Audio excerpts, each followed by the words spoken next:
काल के वैष्णवे नमः। ओम श्री काल की वैष्णवे नमः। ओम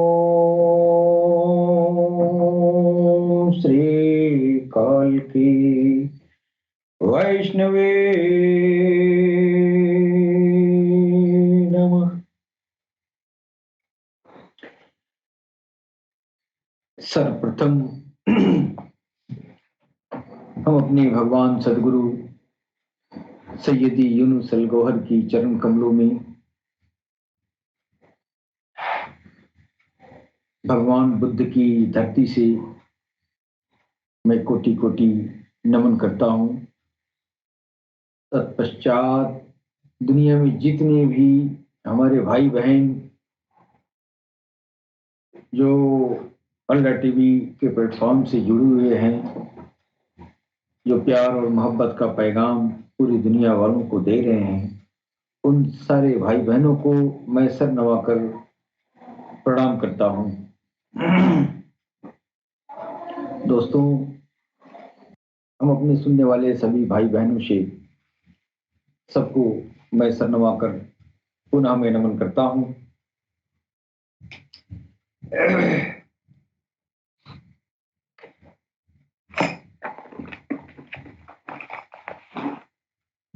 थोड़ा सा पानी जरा डाल दीजिएगा इसमें।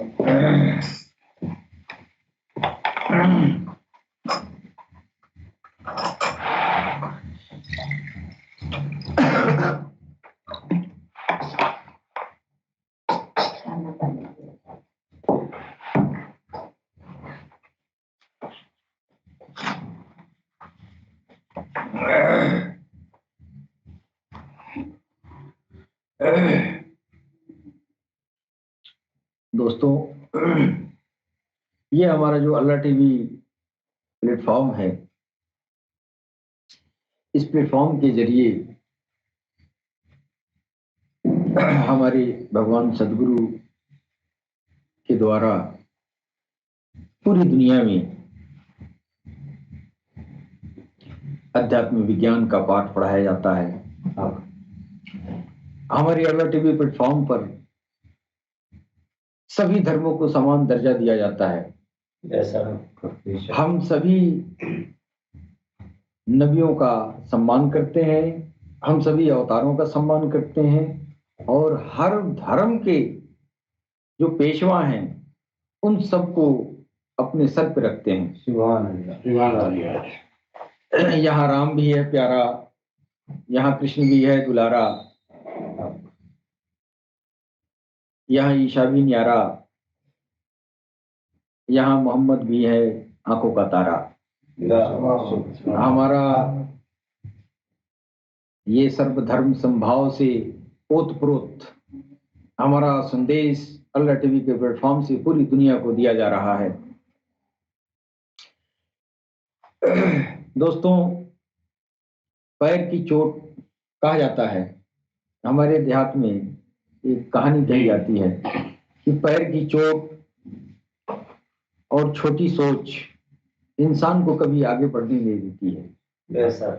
आजकल के धर्मावलंबियों का, जो बड़े बड़े धर्मावलंबी हिंदू मुस्लिम सिख ईसाई के अंतर्गत लोग जो इस समय मौजूद हैं, इनकी सोच की दायरा निहायत ही संकुचित है।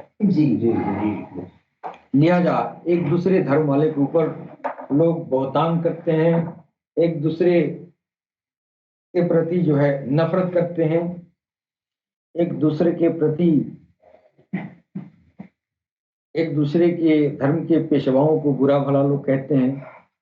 लेकिन इस दौर में भगवान काल की अवतार राघव शाही जी महाराज आए हैं, जिनका चेहरा चांद सूरज महाशिवलिंगम हजरे अस्वद में प्रकट है, नुमाया है, जो हदीसों की रोशनी में ये निशानियां जो है सारी इंसानियत को फायदे दे रही है। इन निशानियों से हम उस जो किताबों में, हर धर्म के किताबों में मुस्तकबिल में आने वाला, भविष्य में आने वाला वो मसीहा के बारे में जो पेशन गोइयां हैं, जो पहचान वेदों, पुराण, कुरान, हदीस, हर जगह जो है, इससे जब मिलान कराया जाता है तो पता चलता है कि सरकार राघव शाही जी महाराज के अंदर वो सारी निशानियां पाई जा रही हैं। और हमारे इस्लाम भाई के किताबों में जो कुरान पाक है, कुरान पाक में इन निशानियों को अल्लाह ने अपनी निशानियां करार दिया है। जाहिर है इस धरती पर आने वाले जो अवतार, पैगंबर, ऋषि, महर्षि जो आते रहे हैं, उनको उनकी पहचान के लिए ईश्वर ने किसी को करामात दिया, किसी को जलवा दिया, किसी को मोजा दिया। लेकिन काल के अवतार इमाम मेहदी के लिए न जलवा दिया और न ही जो है करामात दिया और न ही जो है ये मोजा दिया। काल के अवतार दरअसल न वो नबी हैं, न वो पैगंबर हैं, न वो रसूल हैं। अल्लाह ने, ईश्वर ने इनको जो है एक अलग ही दर्जा दिया है। और कुरान में हमने भी पढ़ा है कि अल्लाह ने फरमाया है कि अल्लाह पाक फरमाते हैं कि हमने इमाम मेहदी के अंदर सारे नबियों को, सारे अंबियाओं को जमा कर दिया है। तो आज जो चांद में चेहरा जो दिखाई दे रहा है, हमने ये भी सुना है कि कुरान में अल्लाह जो है चांद में जो छवि दिखाई दे रही है, इसको अपनी निशानी करार दिया है। जाहिर है कि जो अल्लाह की, ईश्वर की निशानी है, वो जलवे, मुजजे और करामात से ऊपर है। इसलिए कि ये निशानियां अल्लाह की तरफ से है। अल्लाह कह रहा है मेरी निशानी है। अब इसके बाद से मुजजे आते हैं, और ये अल्लाह की निशानियां ये बार बार जाहिर नहीं हुई है। अपने वो कुरान पाक में आप फरमाते हैं वो मेरी निशानी है। लिहाजा जो ये निशानी है, इस निशानी को हिंदू, मुस्लिम, सिख, ईसाई सारी इंसानियत पर फर्ज है कि अल्लाह की निशानी को ठुकराए नहीं, बार बार इसको तस्दीक करके, अगर कहीं से आवाज उठ रही है कि चांद में किसी इंसानी छवि का कोई राज है, कोई इंसानी छवि है, वो जमीन पर आए, वो छवि वाला जमीन पर आया और पूरी इंसानियत के दिलों को उसके रब के नाम से जगाया। तो हम इस बात को सोचने पर मजबूर हैं कि अल्लाह एक तरफ निशानी बता रहा है कि आसमानों में आप ये जो है आने वाले दिनों में, भविष्य में मैं अपनी निशानियां दिखाऊंगा, और उस निशानियों को इस तरह इंसान जो है, इंसान जब तक ये मान नहीं जाएगा कि यही सत्य है, तब तक वो निशानियां जाहिर होती रहेंगी। और ईश्वर ये भी कह रहा है कि आसमान में तो दिखाई गई, इंसानियत के जानों में भी वो अपनी निशानियां दिखाएंगे। इंसानियत के जानों में, अब ये बड़ी खुली बात है। इंसान जो है बहुत मतलब परस्त जात है। क्योंकि इंसान के साथ नफ्स लगाया गया है, नाभि आत्मा लगाई गई है कि इंसान का इम्तिहान हो। वो जब रब के करीब जाता है ना, तब वह जो है नफ्स, नाभि आत्मा उसको दूर भगाती है। अल्लाह के कलाम को सब पढ़ते हैं, बात को समझने नहीं देता है वो नाभि आत्मा। इसलिए रूहानियत में हमारे भगवान सदगुरु कहते हैं कि तुम रूहानियत में जाने के पहले अपनी नाभि आत्मा, अपने नफूस को, अपने मन पर नियंत्रण करो। नियंत्रण करने का जो तरीका बताया है वो दुनिया से अलग है। अब तक तो जबरिया मन पर नियंत्रण की जाती थी, अब वो उस नफ्स को कायल किया जाता है नूर के ज्योति के जरिए, डिवाइन एनर्जी के जरिए। और ये काम, ये तरीका जो है वो काल की अवतार, वही चांद वाला इंसान जब धरती पर आया तो सारी इंसानियत के नफूस को अपनी नजरों से पाक करके और सारी इंसानियत के दिलों को चमकाया। इंसानियत पे ये उपकार कभी नहीं हुआ था आज के पहले किसी भी धर्म में, किसी भी पंथावरी में इस तरह का इंसानियत का आध्यात्मिक प्रलाप कभी हुआ नहीं है। पिछले अदवार में किसी भी दीन धर्म में ये नहीं हुआ है कि बस एक ही निशानी प्रकट हो और उसी निशानी से हिंदू का भी दिल धड़क उठे उसके रब के नाम से, और मुसलमान का भी दिल धड़क उठे उसके अल्लाह के नाम से। ऐसा दौर कभी नहीं आया था। लिहाजा हम मजबूर हैं इस बात पे, इस बात को मानने के लिए मजबूर हैं कि अल्लाह कह रहा है कि तेरी जानों में भी वो निशानियां दिखाएंगे। मतलब कहना ये चाहता है कि रब के नाम से हर इंसान का दिल जो है धड़क उठेगा। यानी जुबान तो अल्लाह अल्लाह कहता ही है, लेकिन ये जो है ये हमेशा दायमी तौर पे उसके दिल से अल्लाह अल्लाह, ईश्वर का, राम राम का सिमरन काबिज हो जाएगा, कायम हो जाएगा। यानी वो सिमरन एक बार शुरू तो शुरू। आज चांद को देखकर 3 बार कोई राम राम कह दे और कह दे, हे भगवान काल की अवतार राघव शाही जी महाराज, आप हमारे दिल को भगवान के नाम से जारी कर दे। आज हाथ जोड़ के कहिए, कल उनकी कृपा होगी, कल आपका दिल धड़क उठेगा, आपको पता चल जाएगा दिल में निशानी आ गई है। कोई मुसलमान भाई चांद को देखे और 3 बार अल्लाहू अल्लाहू अल्लाहू कहे और ये दरखास्त करे, या इमाम मेहदी अस्सलाम, अगर आप इमाम मेहदी अस्सलाम आप ही हैं तुम मेरे दिल को अल्लाह के नाम से जारी कर दे, मेरे कुलूब को अल्लाह के नाम से जारी कर दें। आज चांद वाली छवि को देख के एक मुसलमान 3 बार अल्लाह अल्लाह करता है, रात को सोता है, सुबह दिल धड़क उठता है। ये जानों में निशानियां हैं जो अल्लाह ने कुरान में फरमाया। अपनी आंखों से निशानी चांद में देखें, दिल की धड़कनों में, जानों में निशानियां देखें। तो अब पढ़े लिखे लोग तो बहुत सारे दुनिया में हैं, लेकिन बहुत नुक्ते के हेर फेर से खुदा से जुदा हो जाता है। सारी पढ़ाई बेकार है। अगर कोई कामिल मुर्शिद, अगर कोई पारंगत गुरु नहीं पढ़ाए तो कुरान भी मेरे लिए बेकार है और गीता भी मेरे लिए बेकार है। तो हमारा जो एपिसोड जो चल रहा है गुफ्तगू का, तो मैं उससे हट रहा हूं। मेरा कहने का मतलब ये है कि इंसानियत अपने सोच का दायरा बढ़ाए। हिंदू, मुसलमान, सिख, ईसाई, ये दीन धर्म की नफरतों से ऊपर उठ के हम मोहब्बत की बात करें। कोई धर्म गलत नहीं है, हर धर्म अपनी जगह पे सही है, लेकिन वो धर्म सबसे उपयुक्त है जो इंसानियत को रब से मिला दे, रब से जोड़ दे, ईश्वर से जोड़ दे, भगवान से जोड़ दे। अब इस दौर में कोई दीन धर्म ऐसा नहीं रह गया है जो इंसानियत को रब से मिला दे। ढोंग और पाखंड खूब करेंगे, रब नहीं मिलेगा। इसलिए अब वो तासीर दीन और धर्मों से खत्म हो चुका है। जी बेशक।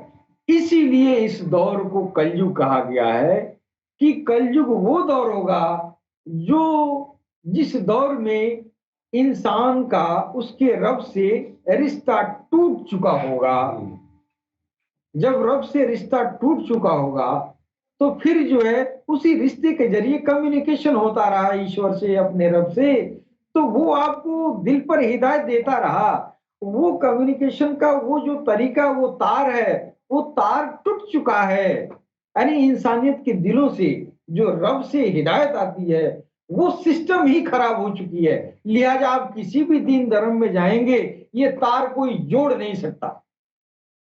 जिस तार के जरिए, जिस टेलीफोन के जरिए, जिस डिवाइस के जरिए ईश्वर की तरफ से इंसान के दिल पर हिदायत आती है, अब तो वो सिस्टम हर धर्म से खत्म हो चुका है, चाहे वो हिंदू हो, मुसलमान हो, सिख हो, ईसाई हो। जी जी जी। हाँ, पुजारी और आलिम उलमा तो बहुत हुए हैं, मंदिर और मस्जिद बड़े विशाल विशाल काय बन चुके हैं, लेकिन किसी के दिलों से रब से रिश्ता किसी का नहीं है। जी जी। इसी को कलयुग कहते हैं। कलयुग का मिसाल तमाम लोग कह देते हैं कि ये हमारा जो है कलयुग में ऐसा होगा, ऐसा होगा, ऐसा होगा, तमाम तरह के मिसाल लोग देते हैं, लेकिन सबसे जबरदस्त बात ये होगी कि कलयुग में इंसानियत के दिलों से रब का कनेक्शन टूट चुका होगा।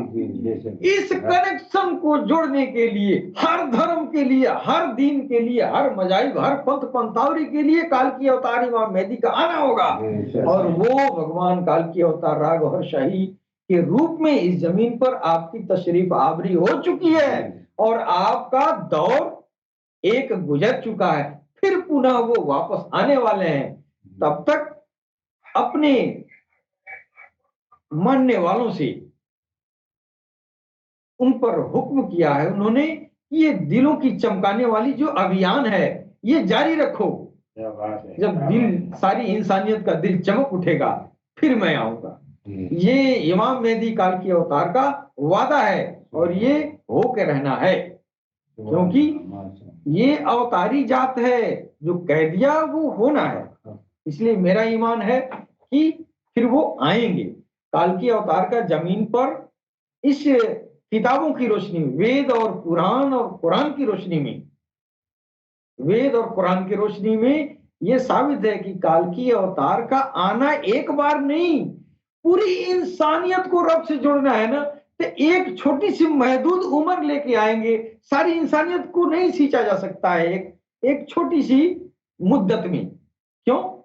इतनी बड़ी दुनिया है ना, सारी इंसानियत के दिलों को सींचना है, और एक दौर में अगर ये करेंगे, या अगर एक ही दौर बना ले बहुत हजारों साल का, तो फिर आपका इम्तिहान खत्म हो जाएगा ना। आप तो उसी तरफ पहचान जाएंगे कि मोहम्मद रसूलुल्लाह सल्लल्लाहु अलैहि वसल्लम आज तो 2000 साल के हो गए, 1500 साल के हो गए, तो बिना पूछले आप जान जाएंगे कि दादा हो दादा यही है वो जात जिनको वेद और कुरान दोनों कहता है। हमारे वेदों में है, इस हस्ती का, इस मसीहा का नाम नरशंस के नाम से जाना गया है।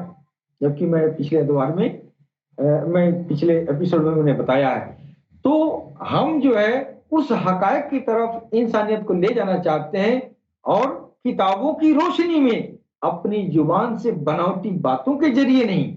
आप वेद उठा के देखें अगर हिंदू हैं, आप कुरान उठा के देखें मुसलमान हैं, लेकिन वेद और कुरान किसी पारंगत गुरु के नजर में पढ़े, आप तो कुछ अपना तर्जुमा लगा के बैठ जाए तो फिर के सिरके बनते रहेंगे, है कि नहीं?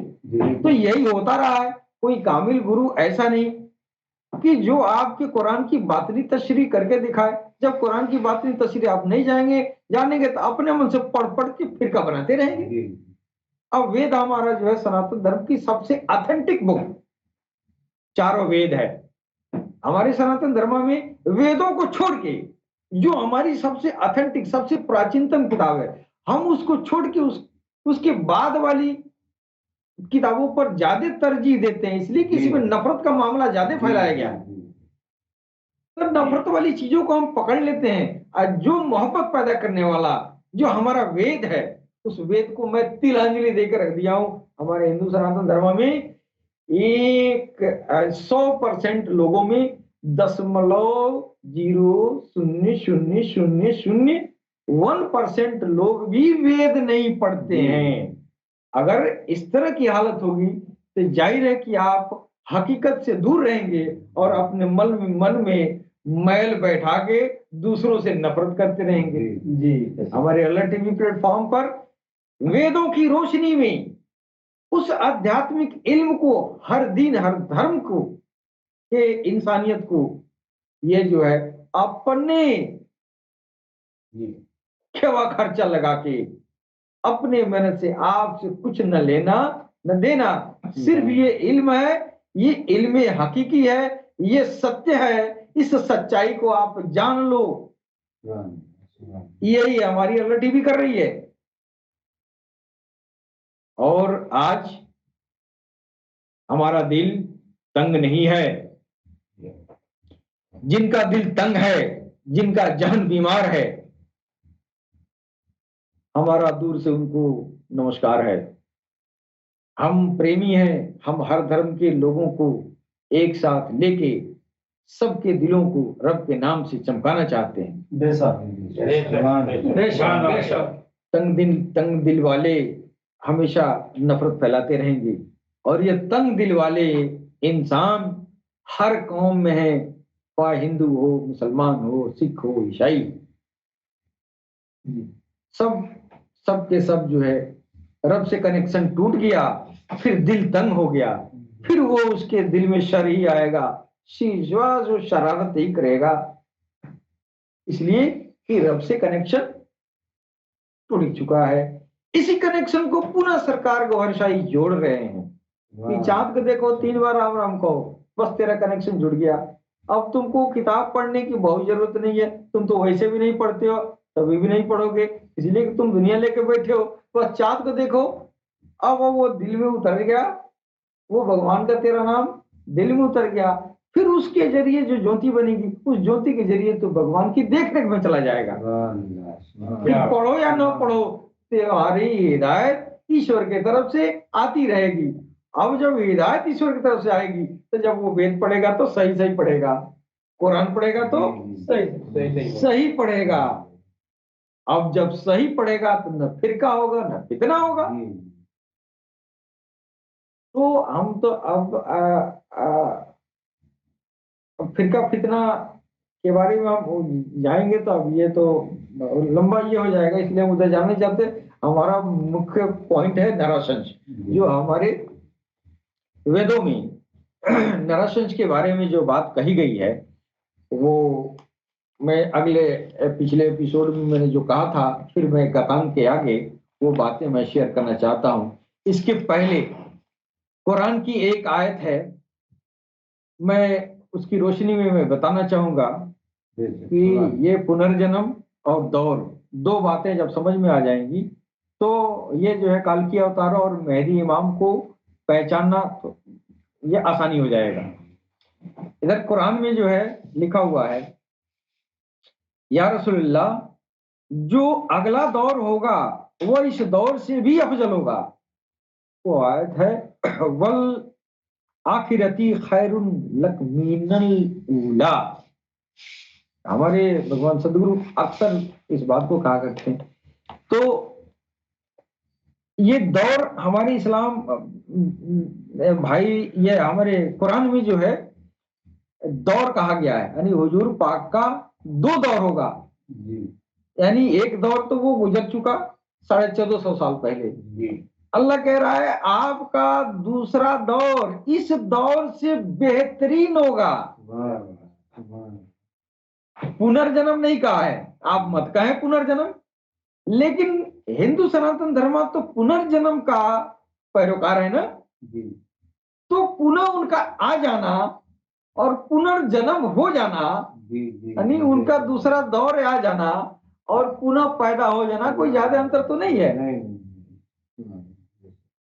कोई ज्यादा अंतर नहीं है। और पुनः दूसरा दौर होगा क्यों नहीं? एक ही दौर में इतनी लंबी उम्र 2000, 4000, 10,000 साल की अगर लेके आए तो फिर आपको तो कोई मेहनत नहीं करना पड़ेगा ना। आपकी कौन सी रूहानियत होगी, आप उसी तरह पहचान जाएंगे 2000 साल का आदमी। लिहाजा आपका जो पैगाम है कई दौर में देना हुआ, क्या बात है, क्या बात, कई दौर में देना हुआ। क्या बात। पहला जो दौर है वो जो है मोहम्मद रसूलुल्लाह सल्लल्लाहु अलैहि वसल्लम, जो पैगंबर इस्लाम बन के आए, बतौर नबी हिंदुओं के हैं, सारे दीनों के हैं, यहूदियों के हैं, ईसाइयों के हैं, बतौर नबी और बतौर मुरसलीन मुसलमानों के हैं तो सबके, हैं तो सबके।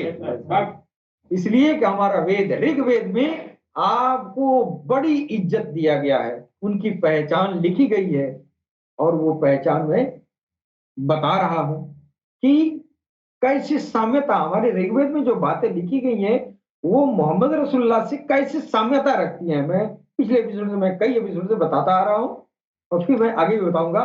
मैं ये बताना चाहता हूं कि ये दौर और जन्म, इस पर जो है गफलत होने की ये जो है ये जरूरत नहीं है। अरे कुरान ने दौर कहा और इधर पुनर्जन्म कहा। पुनर्जन्म के बारे में तो पीछे है जो है रूहों का, एक रूहों का ग्रुप है जो हिसाब किताब में जाती है, और एक रूहों का ग्रुप है जो जिस्म बनाती है, वो पुनर्जन्म में जाती है। पुनः उससे जिस्म बनाना ही उसका काम है, वो जिस्म बनाता रहेगा, नया नया जिस्म बना, एक जिस्म से निकला दूसरे जिस्म में गया, वहां जिस्म बनाता रहा, इसी को तो पुनर्जन्म कहते हैं यार, दूसरा क्या है। अब मुसलमान इस बात को नहीं समझता है कि अर्जी अरवाह एक जिस्म से निकल के दूसरे जिस्म में जाती है, इसको पता ही नहीं है, इसलिए पता नहीं है। अब उधर कुरान में अल्लाह ने कह दिया कि इस दौर से बेहतर वो दौर होगा, तो दौरे ने कहेगा, जन्म पुनर्जन्म तो नहीं कहेगा। अब रूहानियत हासिल करेगा तब उसको पता चलेगा यार रूहों का दो ग्रुप है, एक हिसाब वाली है, एक जन्म वाली है। तो झगड़ा तो खत्म हो गया ना। ये सरकार को और शाही नहीं बताया है कि यार तू भी सही है वो भी सही है, सही तो दोनों है, सही तो दोनों है।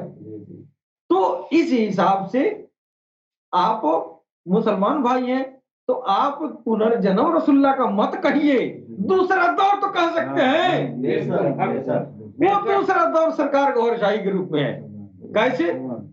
आपका चेहरा मुबारक चांद में है, आपका चेहरा मुबारक उस हजर अस्वद में है जिस हजर अस्वद को सारे अंबिया ने ताजिम किया है। यहाँ तक कि ये जो है हुजूर पाक सल्लल्लाहु अलैहि वसल्लम हजर अस्वद को बोसा अपने लबो मुबारक से आप बोसा देते थे और उस हजर अस्वद के पास जाके जारो कतार होते थे। क्या मतलब है भाई? आप मुसलमान हैं, आप कभी सोचते हैं कि उस हजर अस्वद में वो पत्थर में क्या छुपा है जो इमामुल अंबिया महबूब खुदा उस वो नाचीज पत्थर को चूम रहे हैं? वो पत्थर नाचीज नहीं है, चीज है, इसलिए इमामुल अंबिया वहां जारो कतार आंसू बहा रहे हैं। यहाँ समझदारी से इंसान काम नहीं लेता है, नफरतों में पड़ा हुआ है, बस किताब का एक पारा पढ़ लिया लेके कूदता रह रहा है, नफरत फैलाता रह रहा है। हमारे सनातन धर्म में यही है, और वेदों को छोड़ दिया, बाकी झगड़ा वाला उठा लिया, झगड़ा करते रहो, कोई ये कहेगा, कोई वो कहेगा, कोई कुछ कहेगा, कोई हो रहा है। लेकिन जब हम वेदों को पकड़ते हैं, और उसमें भी सबसे प्राचीनतम वेद ऋग्वेद है जो हमारे ऋषियों के कुलूम पर उतरा, जैसे कुरान मोहम्मद रसूलुल्लाह के दिल पे उतरा, चीज वही है। ईश्वर का पैगाम धरती पर लाने का उसका एक ये सिस्टम है, वो दिलों को उतारता है। और हमारे जो विद्व वर्ग के हमारे सनातन धर्म के पंडित हैं, उन्होंने कभी नहीं कहा कि ईश्वर अवतार के रूप में ईश्वर आता है। ये तो आपके मानने की बात है, ईश्वर कभी नहीं आया। उसके खास बंदे जमीन पर आते हैं, उनको अवतार कहते हैं, जो इंसानी शक्ल में आते हैं। ईश्वर कभी नहीं आया। और वेद भी कह रहा है कि वो नराशंस होंगे, नराशंस यानी वो नर यानी इंसान पुरुष होंगे, वो तारीफ के लायक होंगे और तारीफ करवाने वाले होंगे। तारीफ के काबिल कौन है? अल्लाह है, ईश्वर है, भगवान है, गॉड है। तो उसकी तारीफ कराने वाले ये जो काम ये करेगा वही नराशंस है। अब वो नराशंस तो हमारे संस्कृत के शब्दों में नराशंस हो गया। इसी नराशंस का जो है जब अरबी में तर्जुमा किया जाता है, इसका इस नराशंस का अरबी में मोहम्मद होगा, और मोहम्मद की तशरीह की जाती है, तो मोहम्मद का जो माना होता है वही माना रियाज अहमद गौहर शाही का होता है। नराशंस वही है जो वेदों में है, वही नराशंस मोहम्मद रसूलुल्लाह है, वही नराशंस काल की अवतार राग गौहर शाही जी महाराज हैं। तो मैं वेदों की रोशनी में यह बात मैं कहना चाहूंगा कि हाँ, ये सभी धर्मों के धार्मिक ग्रंथों में काल की अवतार, नरशंस और मेहदी मसीह, तमाम उदकिल, समाबिल, मैत्रेय, तीर्थंकर आदि नामों से वो आने वाले जो मसीहा है उसका नाम दिया गया है। इतनी तारीफ जिसकी हुई है हर धर्म में, उसको धरती पर आ जाए और कोई न माने, धरती पर आ जाए और उसको जो है उसके संदेशों को नहीं सुने, उसके संदेशों को ठुकरा दें, तो फिर ये समझ लें कि मेरा कहीं कोई ठिकाना नहीं है।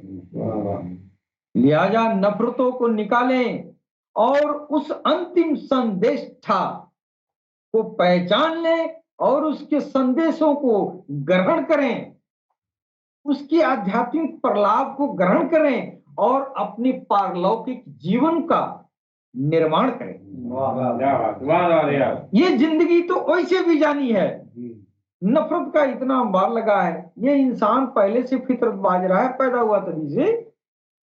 तो ये जो एक दूसरे का कत्लो गारत करते आ रहा है और बहुत जुर्म ढाता रहा, वो भी मर गया।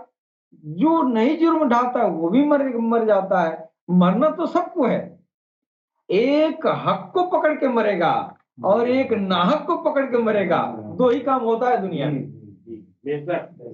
लिहाजा खूब ठोक ठठा लेना चाहिए तो वो हमारा मसीहा जो हमारे पारलौकिक जीवन को सुधारेगा, उसको हम पकड़ लें और अपनी पारलौकिक जिंदगी को संवार लें। इसलिए कि ये जिंदगी तो मिटने वाली है, इसके बाद जो जिंदगी मिलेगी वो जिंदगी खत्म होने वाली नहीं है। लिहाजा सारी इंसानियत को चाहिए कि आप कम से कम इस बात को आप तस्दीक कर लें।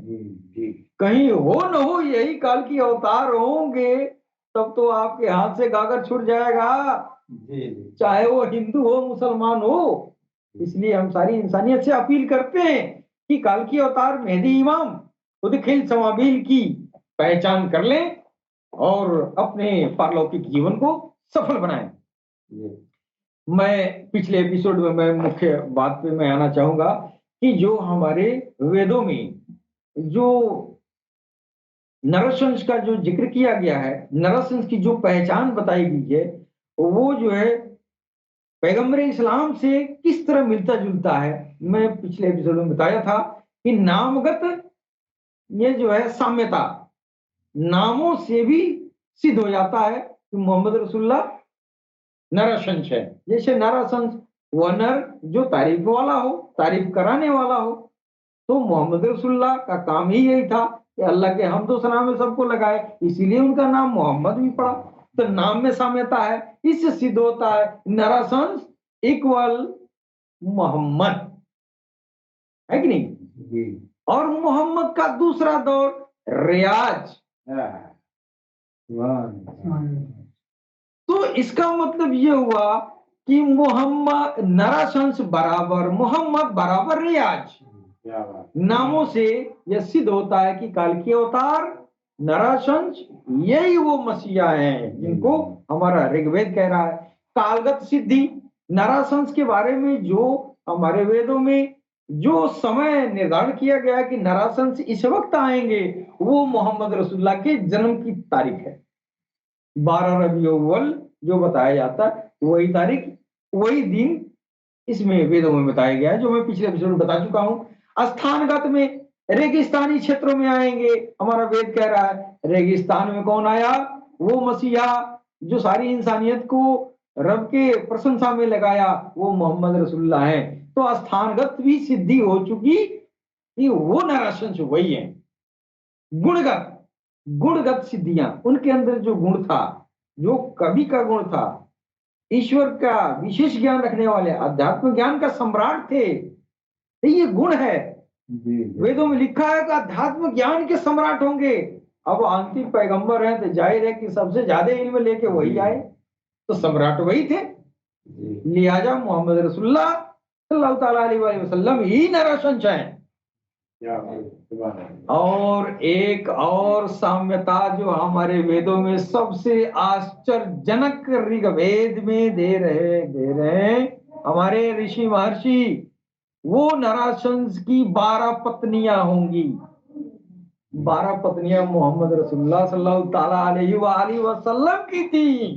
अब इससे बड़ी साम्यता क्या है? अगर वेद कोई पढ़ ले तो कभी भी मोहम्मद रसूलुल्लाह को बदजुबान बोल नहीं सकता, उसकी जुबान कट जाएगी। लेकिन वो जानता नहीं है, इसलिए मोहम्मद रसूलुल्लाह को नराशंस को वो बुरा भला कह के जिंदा है। क्यों जिंदा है? वो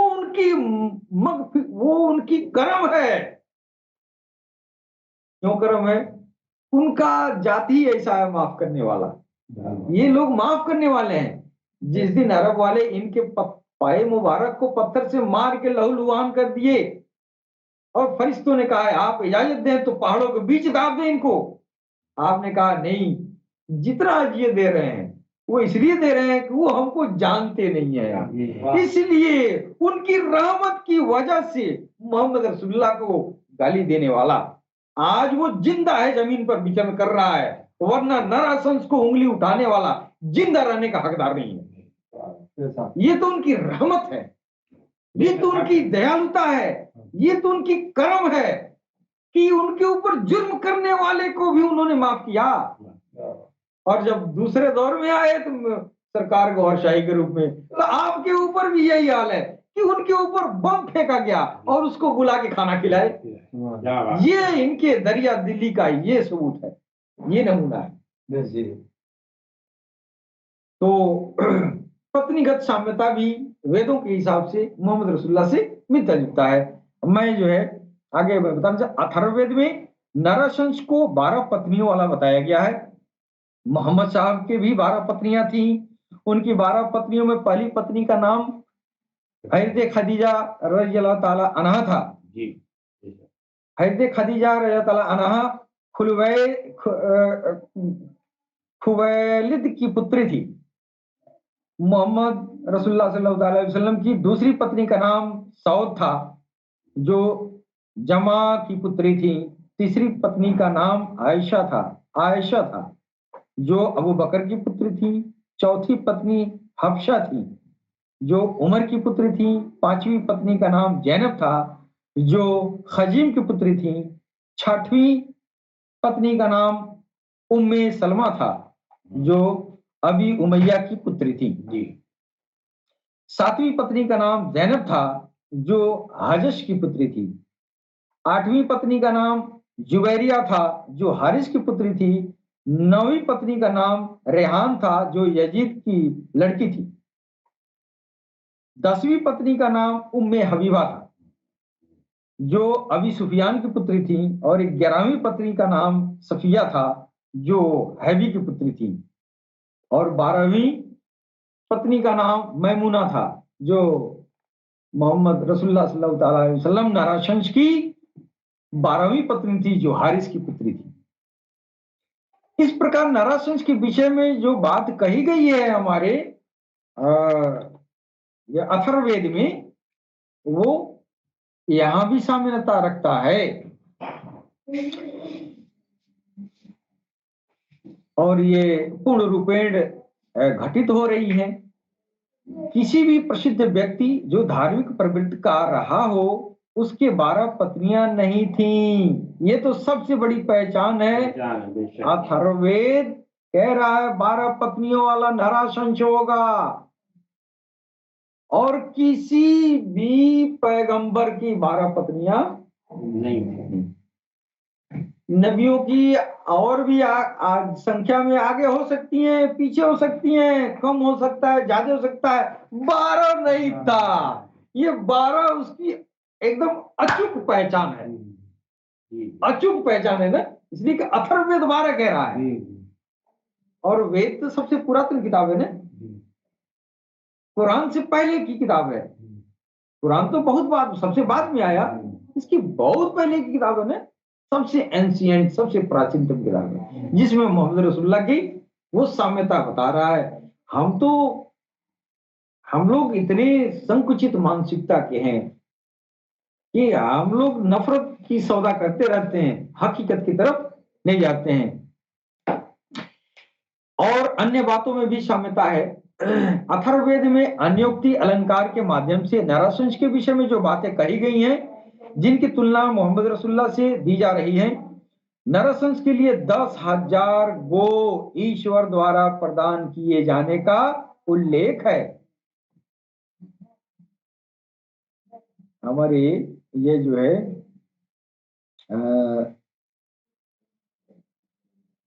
अथर्ववेद में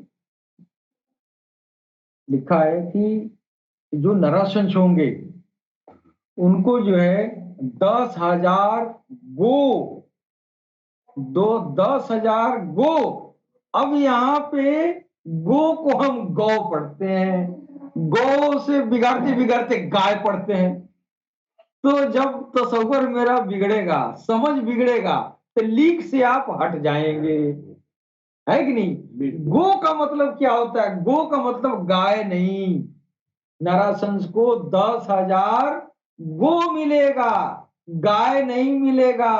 अब पढ़ने वाले हमारे ब्राह्मण देवता गो को गाय समझा, जब गाय समझा तो असल को पहचान नहीं पाएगा।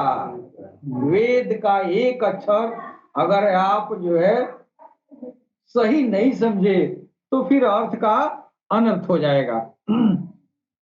अथर्ववेद में गो जो है शब्द लिखा गया है वो एक अलंकारिक शब्द है। वो शब्द सामान्यतः अच्छे व्यक्ति के लिए प्रयुक्त होता है, यानी नराशंस को 10,000 अच्छे लोग मिलेंगे। हाँ, गो कहा जाता है अच्छे इंसान, निहायत नेक इंसान को संस्कृत में गो कहा गया, अथर्ववेद में गो कहा गया। अब कितना अंतर है भाई, अच्छे इंसान को गो कहा गया, आप गाय लगा रहे हैं, अजीब बात है। तो गाय लगाएंगे तो कभी भी नराशंस को नहीं पहचानेंगे। अब ये जो है कैसे जो है ये अच्छे व्यक्ति के लिए गो का ये कैसे प्रयोग किया जाता है? उदाहरण स्वरूप नरपुंग शब्द मनुष्यों में अच्छे व्यक्ति के लिए प्रयुक्त हुआ है। पुंग शब्द का विग्रह है पुंछु गौ, अर्थात मनुष्यों में गो अर्थात श्रेष्ठ मनुष्य। मोहम्मद सल्लल्लाहु ताला अलैहि वसल्लम द्वारा दी जाने वाली शिक्षाओं के पालन करता उनके जीवन काल के अंतिम भाग में 10,000 थे। जब जो है कुफारे मक्का के आतंक से आप जो है प्रताड़ित होकर परेशान होके मक्का से मदीना चले गए, और जब मक्का से मदीना गए और मदीना से फिर जब मक्का आए, उस समय उनके साथ वो 10,000 गौ लोग थे। उसको वेद कह रहा था, वेद कुछ 10,000 गौ मिलेंगे, यानी वो 10,000 मदीना से जो लोग आए मोहम्मद रसूलुल्लाह के साथ वो गौ थे, यानी निहायत ही नेक इंसान थे। जी ऐसा ऐसा है कि नहीं। वो हुजूर पाक के अनन्य सहयोगी थे। मक्का को जीतने के उद्देश्य से जब मोहम्मद रसूलुल्लाह सल्लल्लाहु अलैहि वसल्लम मक्का की ओर मदीने से प्रस्थान कर रहे थे तो उनके साथ 10,000 वो लोग थे जो निहायत उनके पैरोकार मानने वाले थे और बहुत नेक दिलदार थे। और जब मक्का पहुंचे तो वहां किसी प्रकार का लड़ाई नहीं हुआ। आए थे वह जो है लड़ाई करने, क्यों? जब यहाँ आके देखे तो सब कुछ कुशल क्षेम है। तो वो 10,000 जो गौ लोग आए वो गौ लड़ाई नहीं किए, फिर पुनः वो वापस चले गए, किसी को कष्ट नहीं दिया। इसी कारण उन 10,000 शिष्यों को गौ कहा जाता है, गौ। वो 10,000 जो लोग आए थे वो किसी को कोई, जबकि इतने मक्का वालों ने इतना सताया था मोहम्मद रसूलुल्लाह को कि वह जो है 10,000 जो लोग थे वो जो है लोग यही समझे कि तो फौज लेके आए कटवा देंगे, लेकिन वो तो गौ इंसान थे, यानी नेक इंसान, लड़ाई झगड़ा करने वाले नहीं थे। नरसंस के विषय में वेदों में उल्लेख है कि 300 अरवन की प्राप्ति होगी, यानी नराशंस को ईश्वर के तरफ से 300 अरवन, यहाँ अरवन भी अलंकारिक शब्द है। जैसे गौ को गाय से आप समझ लिए तो बात बिगड़ गई, और गौ को जब वो नेक इंसान उत्तम पुरुष से जोड़ेंगे तो आपको बात समझ में आ जाएगी। इसी तरह अरवन है, अरवन भी अलंकारिक शब्द है। अरवन का मतलब होता है घोड़ा, अरुण का मतलब घोड़ा होता है, यानी 300 घोड़ा ईश्वर की तरफ से उनको मिलेंगे, है कि नहीं। घोड़ा बहुत ही तेज गमन करने वाला तथा युद्ध में उपयोगी होता है। इन घोड़ों को उस अरे ये जो है अथर्ववेद काल में जो है अरवन कहा जाता था।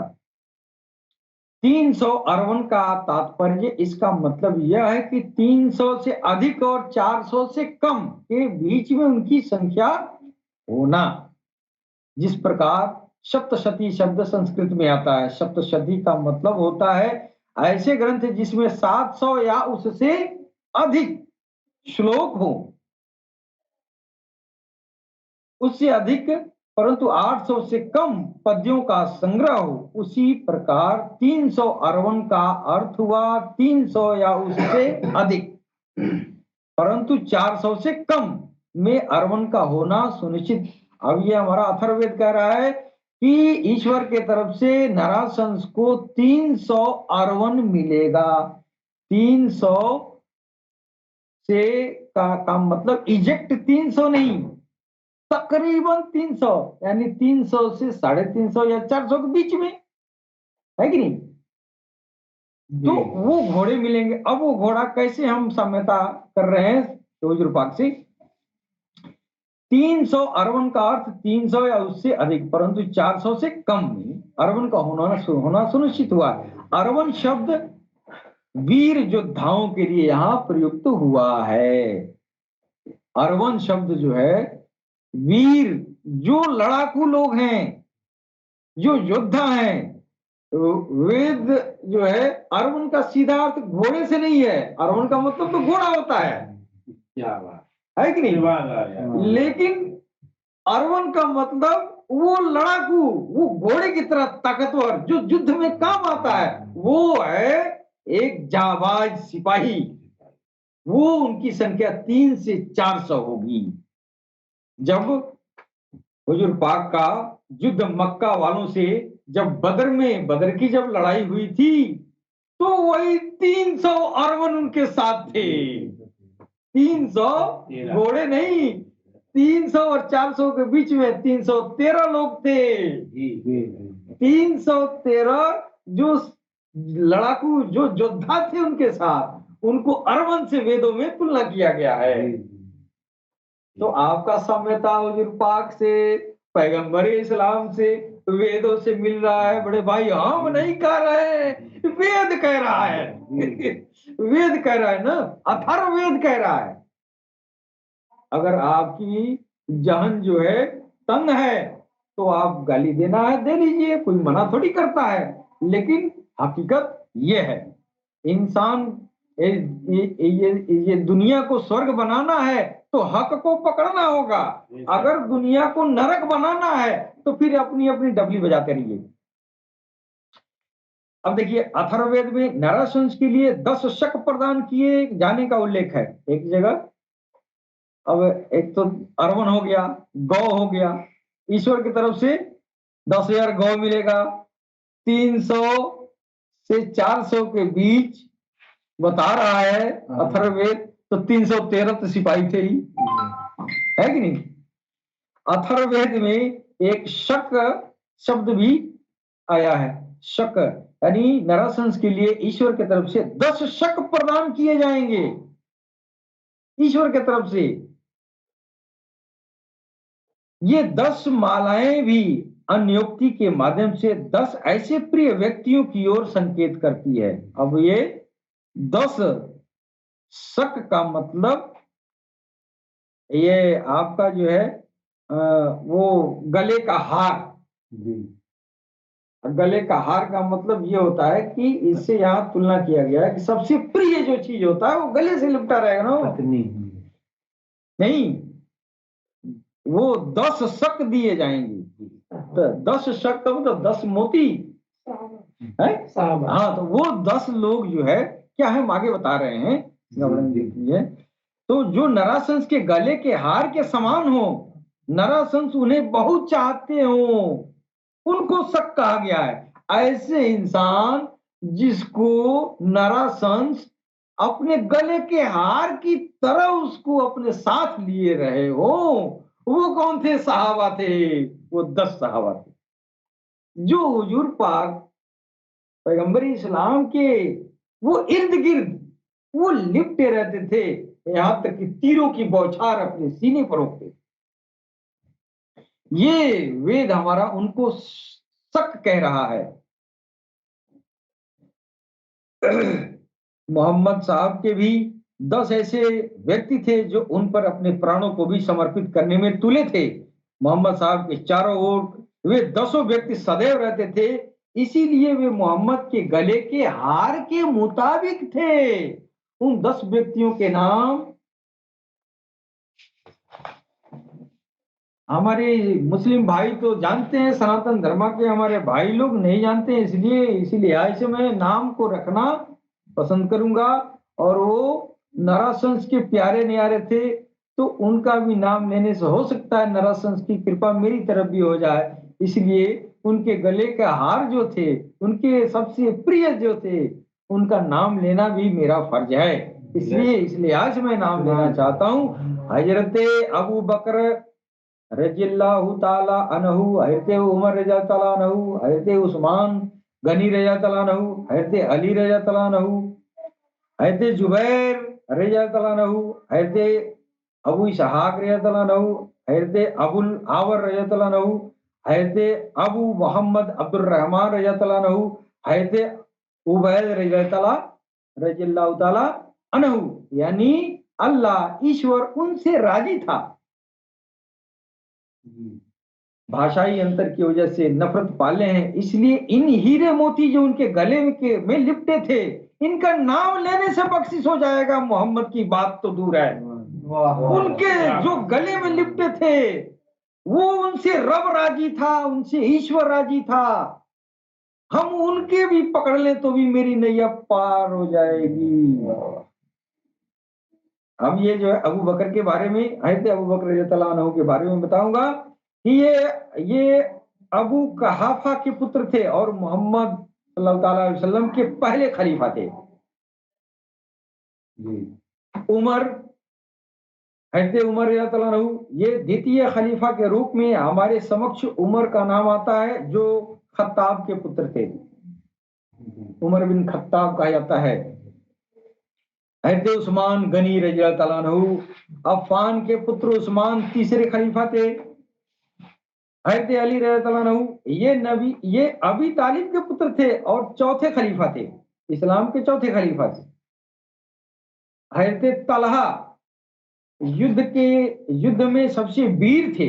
अभी मैं ये खलीफा जो तीसरा चौथा पांचवा जो खलीफा हुए हैं खिलाफत को लेके, फिर बाद में जो है लोगों ने झगड़ा किया और नरवंश के खानदान को लोगों ने मिटा दिया। ये खलीफा क्या होता है?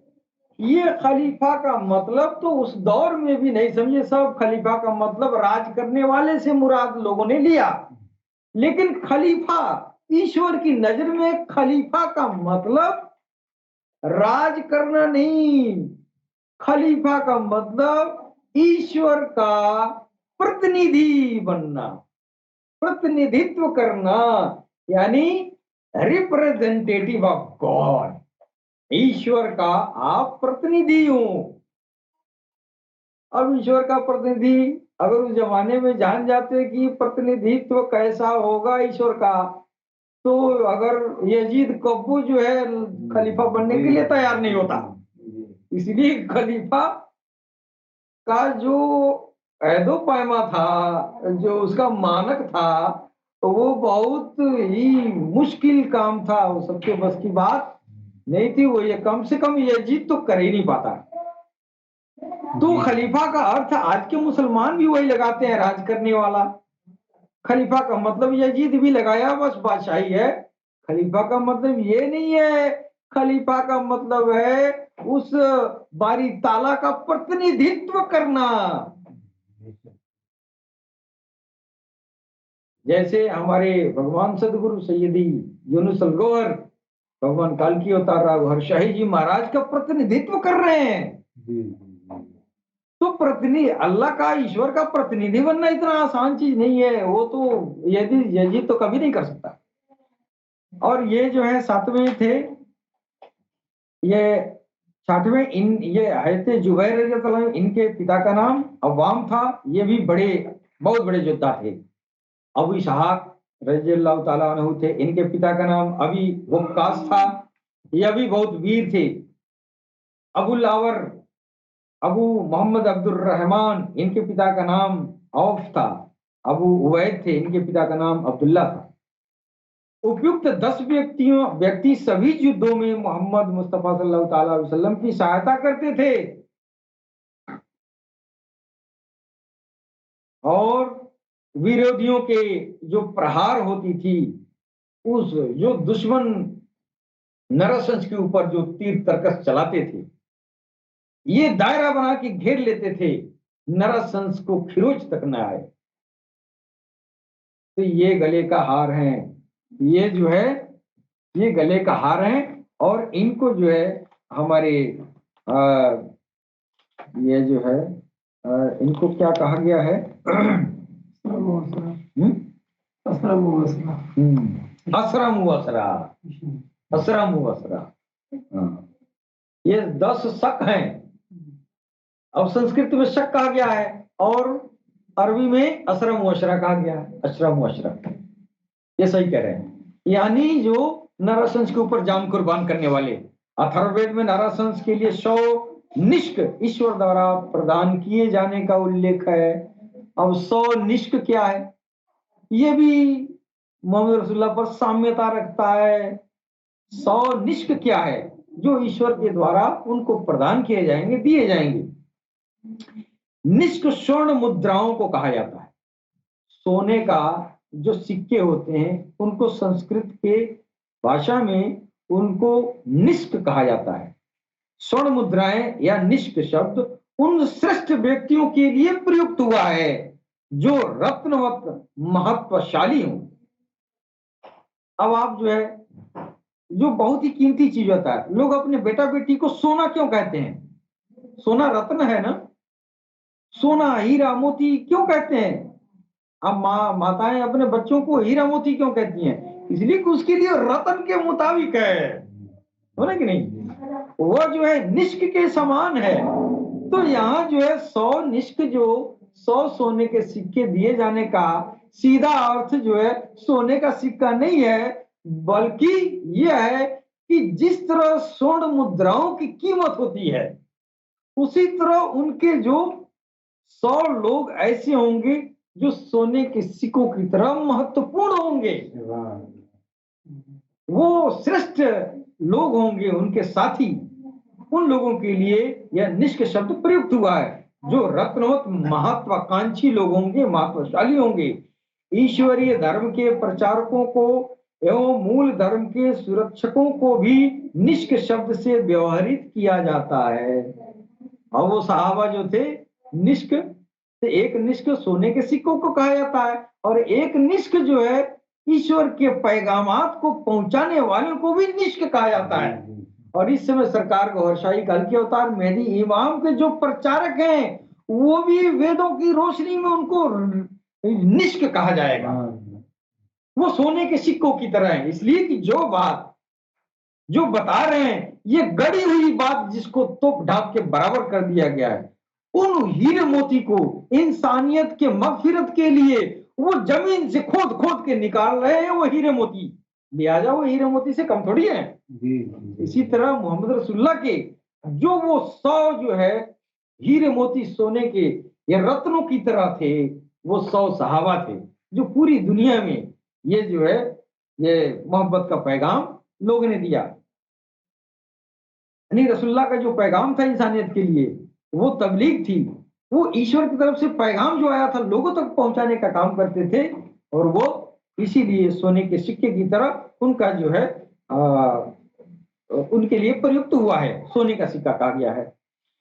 इसका कारण यह है कि निष्क बहुत ही मूल्यवान होता है और मूल धर्म के संरक्षक या गुरु या उपदेशी शिक्षाओं के संरक्षक का भी आध्यात्मिक महत्व होता है। जो लोग जो सहाबा दीन को फैलाए दुनिया में जाके और इंसानियत के दिलों को रोशन किए, इंसानियत को मगफिरत करवाए और सच्चाई से रूबरू करवाए, ईश्वर से जोड़ने का काम किए, इनका भी जो है अत्यधिक महत्व है। और ऐसे लोगों को निष्क के नाम से ये पुकारा गया है कि वो हीरे मोती निष्क यानी सिक्कों, सोने के सिक्कों की तरह मानिंद है। मोहम्मद रसूलुल्लाह सल्लल्लाहु अलैहि वसल्लम यानी नरासंस जिन शिक्षाओं को लोगों के लिए प्रदान करते थे, उनकी सुरक्षा का कार्य 100 व्यक्ति करते थे। मोहम्मद साहब द्वारा दी जाने वाली शिक्षा की रक्षा भी करते थे तथा अन्यों को भी इस शिक्षाओं से अवगत कराते थे।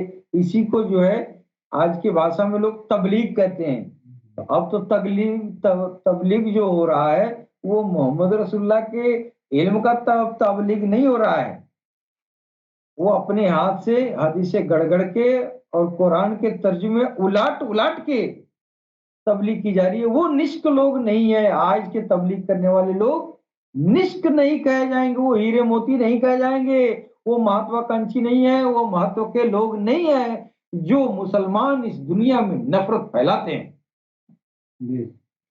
इस प्रकार ये सिद्ध हो गया कि वेदों में जिस नराशंस के होने की भविष्यवाणी की गई है वो मोहम्मद रसूलुल्लाह सल्लल्लाहु अलैहि वसल्लम है। और अब जो है उनके बातनी इल्म के जरिए हुजूर पाक के नराशंस की जो बातनी इल्म, जो आध्यात्मिक ज्ञान उन्होंने दुनिया को दिया, उसकी रोशनी में देखने से पता चलता है हुजूर पाक का दूसरा दौर सैयदना रियाज अहमद गौहर शाही के रूप में आया है और वो इस दौर का नराशंस साबित हो रहे हैं।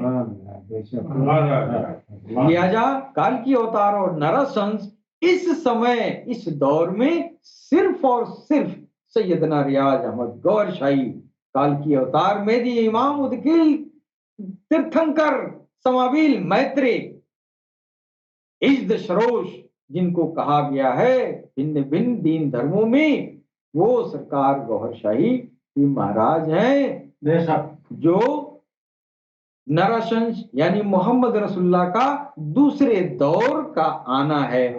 फिर तीसरा दौर गैबत के बाद जब जाहिर होंगे नराशंस का तीसरा दौर होगा जिसमें सारी इंसानियत का दिल रोशन हो चुका होगा। इसके बाद से नराशंस आएंगे, सबके दिलों पर अपनी हुकूमत करेंगे। फिर उनकी मर्जी है कि जब तक दिलों पर हुकूमत करें। फिर आगे बहुत बड़ी कहानी है। अब अगले एपिसोड में फिर मैं मजीद इस बात पे चर्चा करूंगा, वेदों की रोशनी में नराशंस को साबित करना, काल के अवतार को साबित करना।